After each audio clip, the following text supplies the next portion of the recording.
سرکاری اسکولوں میں بچوں سے مشقت، نعرہ پڑھو پنجاب پر سوالیہ نشان ضلع رحیم یار خان کے علاقے چک 2 میں واقع گورنمنٹ بوائز ہائی اسکول میں پیش آنے والا واقعہ نہ صرف تعلیمی نظام بلکہ حکومتی دعووں پر بھی کئی سوالات کھڑے کر رہا ہے۔ وزیر اعلیٰ پنجاب کے نعرے پڑھو پنجاب کے برعکس اسکول میں بچوں سے صفائی ستھرائی، اینٹیں اٹھوانے اور حتیٰ کہ گیٹ پر چوکیداری جیسے کام لیے جانے کی اطلاعات سامنے آئی ہیں، جس نے والدین اور شہری حلقوں میں تشویش کی لہر دوڑا دی ہے۔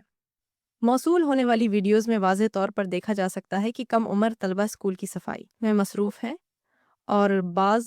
بچوں سے اینٹیں اٹھوانے کا کام بھی لیا جا رہا ہے۔ ذرائع کے مطابق یہ تمام سرگرمیاں مبینہ طور پر ہیڈ ماسٹر رمضان سانگی کے احکامات پر کروائی جا رہی ہیں۔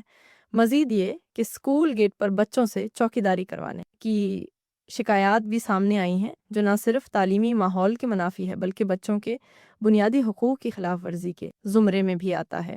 تعلیم کا مقصد بچوں کی ذہنی و اخلاقی تربیت اور انہیں محفوظ ماحول میں سیکھنے کے مواقع فراہم کرنا ہے، مگر جب تعلیمی اداروں میں ہی بچوں سے مشقت لی جائے تو یہ صورتحال تعلیمی معیار اور بچوں کی شخصیت سازی دونوں کے لیے نقصان دہ ثابت ہوتی ہے۔ ماہرین تعلیم کے مطابق اسکول انتظامیہ کا فرض ہے کہ وہ بچوں کو صفائی کی اہمیت ضرور سکھائے، تاہم ان سے باقاعدہ مزدوری یا ذمہ داریوں کی نوعیت کا کام لینا کسی صورت مناسب نہیں۔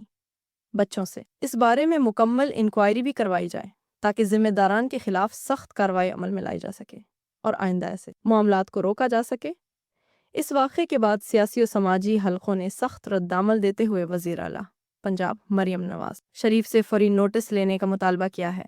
شہریوں کا کہنا ہے کہ اگر تعلیمی اداروں میں بچوں سے اس نوعیت کی مشقت جاری رہی تو یہ